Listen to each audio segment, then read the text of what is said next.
hardcore art and nature lovers out today. So, yeah, we're really looking forward to unveiling our newest sculpture here. All right, we're getting in picture mode here. Wait a minute, wait for Molly. Oh, here comes Molly. Okay, come on, Molly. Do you want to take half of this?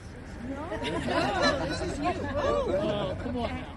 I've never done this before. 1, Thank God there's no shame. 2, Hope they're showing.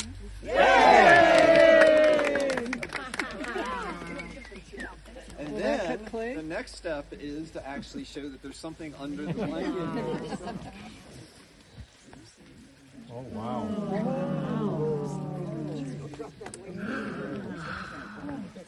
So Maria, if you'd like to say something about Anillos, please go ahead.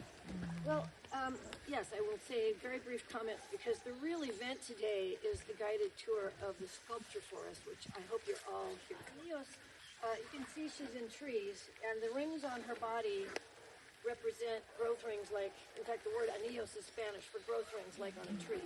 She is about, well, before she was originally broken and had to be put back together, she was about life experience saving in our cells of our body, just like they are saved in tree rings. And that if we looked at each other with as much compassion and understanding as we do look at trees, that perhaps we would be nicer to each other.